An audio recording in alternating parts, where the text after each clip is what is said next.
With the Oscars coming up, I realized I'd already seen most of the Best International Film nominees, except for one, which I decided to watch to fill out the category. I've ranked them in this video along with some brief thoughts. This award is sort of fascinating. It starts out with around 100 eligible movies, one selected per country by their own independent film boards. It's then narrowed down to a shortlist of 15 movies by a committee of around 1,000 Academy members, which is around 10% of the total membership, before another committee of a similar size pares that down to 5 nominees for the rest of the Academy to vote on. I'm apprehensive of movies that make this category without showing up on a lot of critics' end of the year lists, the same way I'm apprehensive when that happens with Best Picture. The Oscars tend more towards easily digestible or topical movies over interesting or novel filmmaking a lot of the time. Plus, there's an added dimension here where a lot of movies might not have been eligible because they weren't even selected by their respective countries. All We Imagine Is Light and Close Your Eyes are two examples that stick out to me as maybe having been able to be competitive if they were. However, this subgroup of the Academy does seem to have a more avant-garde taste than the general membership, and they've selected 5 films this year that could all be called at least interesting.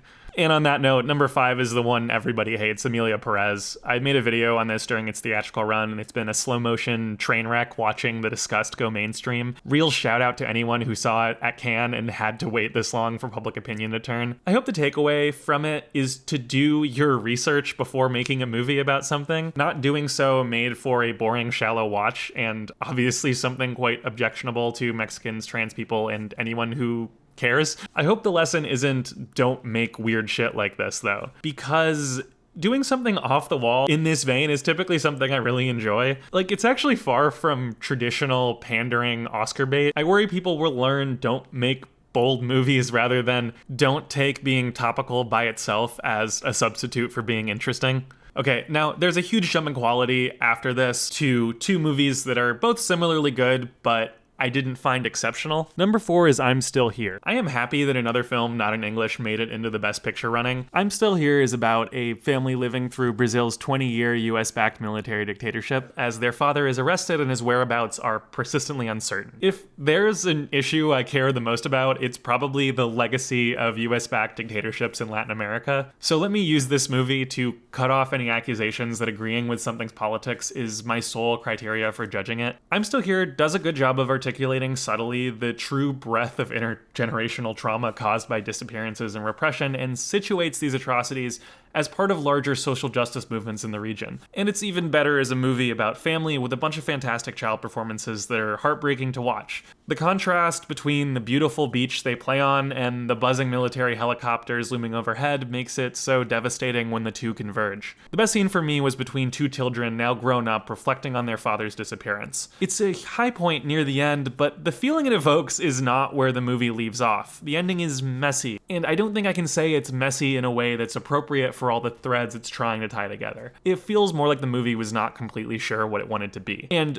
boy, it leans really heavily on the score towards the end. It decides to be sentimental at the expense of being haunting, but really committing to either emotion all the way would have been better than the middle ground it tries to walk. I think if you're a Best Picture completionist or just enjoy watching films from Latin America, you'll have a good enough time with this one. I'm the latter, but I can't recommend it enthusiastically otherwise. Number 3 is Seed of a Sacred Fig. This is the most impressive filmmaking feat here. It was made in secret in Iran by a director who was supposed to be under house arrest, who then fled the country to escape a further arrest warrant on the tail end of principal photography. I'm in awe that it exists at all, and even more in awe with how often it is good. It follows a family whose patriarch works as a judge in the very governmental courts that imprisoned the director. The father takes this position right as the real-life 2022 Masa Amini protests break out. His 2 daughters watch in horror on their phones as the government their father works for abuses their friends, classmates, and countrymen. There is a crudeness to relating experiences that will never be equivalent, but what I saw these young characters experienced felt authentic as far as what I had seen with violently suppressed protests. That horror and bonding in equal measure as the stories about your world start to fall apart. And most of what the movie is trying to get across plays out in family dynamics in ways that are subtle in isolation but become blunt in totality over a nearly 3-hour runtime. There are scenes of teenagers telling their parents that the news is lying to them that would feel trite to me were they directed at my country's conservatives.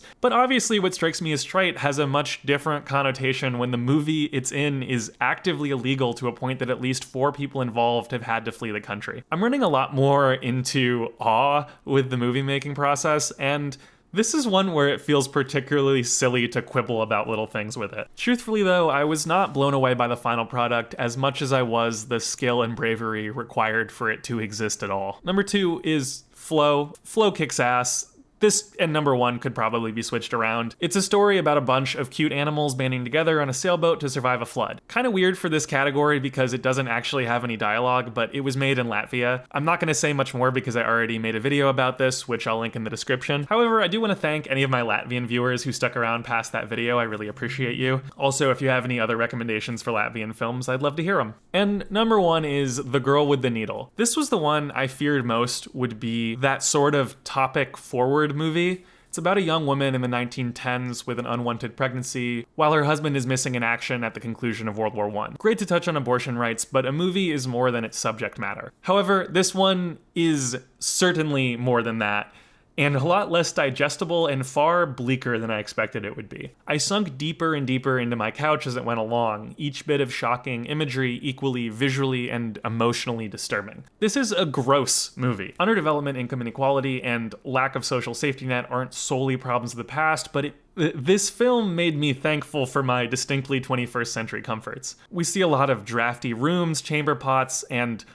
utter lack of sanitation. If you're someone who enjoyed Nosferatu, this is a movie playing with similar themes and subject matter, and one I found even more terrifying. It's a bit blunt, but it earns it. When you can tell the real-life argument it's trying to engage with, it's simultaneously fleshing out a character or presenting them with an important challenge or decision. And also, there's really beautiful black and white cinematography. It's both reminiscent of something far older while conspicuously modern with a lot of hovery Steadicam. It fosters an awareness of both the century that has passed since this story and that the issues it's covering still persist into the modern day.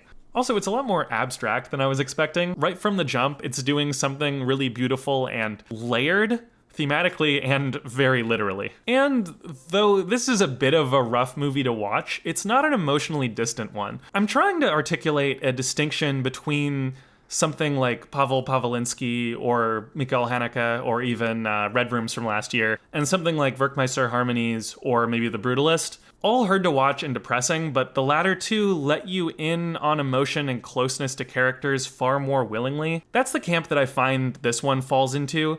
If you are a little bit alienated by that other style of filmmaking, it's acknowledging the cruel world we live in without making you feel alone in it. There were enough good movies from last year that I'm not aghast I wasn't able to put it on my best of the year list, but I do think it's one that came out late and got lost in the shuffle for a lot of critics.